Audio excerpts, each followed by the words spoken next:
gentlemen, to another broadcast of Jerusalem's Gate. I've been praying for all my subscribers and viewers, and for the channel that it grows as the Lord will. And been doing a lot of work trying to find good content. And came across a video from Israeli Defense Forces.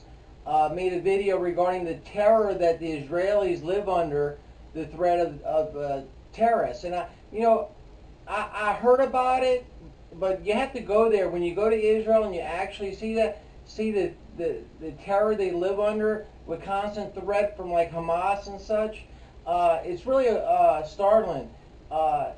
We have to always support the Jewish people, and I know people that are subscribers know that I support the nation of Israel a lot. And the Jewish people, I hate this simply because they're Jewish. Not for no other reason, and a lot of people are against them, and but that's God's country, and we all of us Christians, if you're a Christian and you study your Bible, know that. But enough said. Here comes the video. It's from IDF, and I hope you enjoy it. God bless you.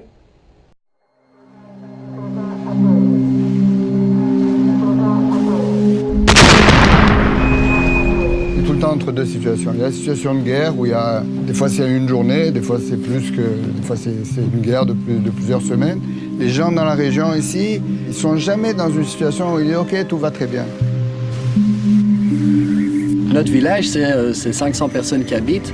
C'est un kibbutz, c'est des gens non armés, on est des agriculteurs, des fermiers. Donc voilà, ils ont envoyé 12 comme ça en 2 minutes. Faut savoir qu'ici, là où on se trouve, on est entre 0 et 5 secondes quand le Hamas décide d'envoyer un mortier comme cela.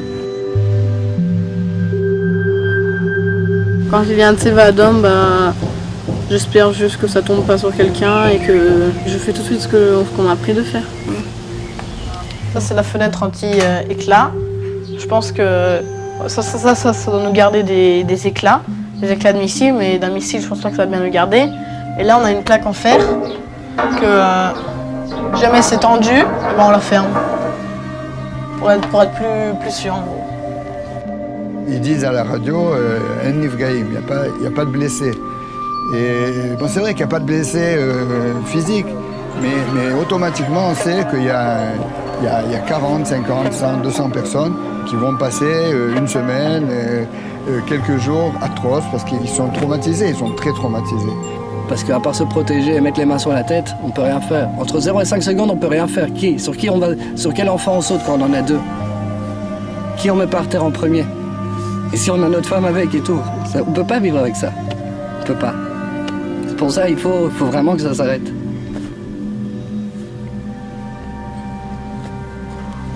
C'est pas seulement les bombes qui nous tombent, c'est les terroristes qui rentrent, c'est les appels. Maintenant, il y a les cerfs-volants.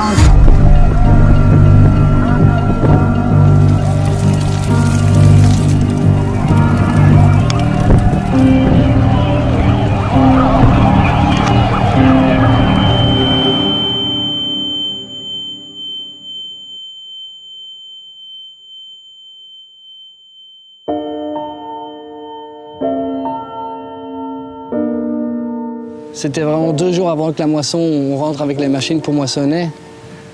Un cerf-volant, un petit cerf-volant est tombé, il a tout brûlé, tout brûlé. Et ici, il y a près de 100 hectares qui ont été brûlés, comme ça. En 5 minutes, 2 minutes, on peut rien faire, à part pleurer devant cette catastrophe, on peut rien faire. D'un symbole si joyeux pour nous, nos enfants, avec des ballons et des cerfs-volants, ils en ont fait un outil de guerre. Pour nous, c'est pas du terrorisme improvisé, c'est du vrai terrorisme. C'est pas moins grave que les roquettes après. La réalité est complètement différente de ce que vous pouvez penser. Moi, j'invite tout le monde à venir ici. Tant que le Hamas sera là, c'est eux l'obstacle à la paix et au silence dans la région. C'est le Hamas et le djihad. Avec les années, c'est de plus en plus difficile, parce que je crois qu'on s'use un peu. Les gens qui ont travaillé avec moi ici, je suis toujours en rapport avec eux et ils habitent à Gaza, ils nous appellent au téléphone, ils nous parlent pour nous dire comment, pour nous demander comment on va. J'ai beaucoup de peine pour les gens de Gaza. Je sais qu'ils vivent très mal.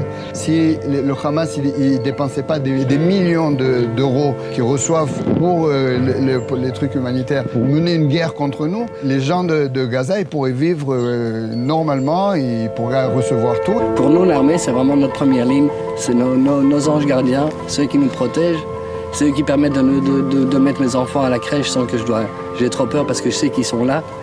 Je sais pas si les enfants en France ou dans tous les autres pays savent que si c'est tendu, je pense que les parents les gardent, enfin les gardent. Ils leur disent pas ces trucs-là.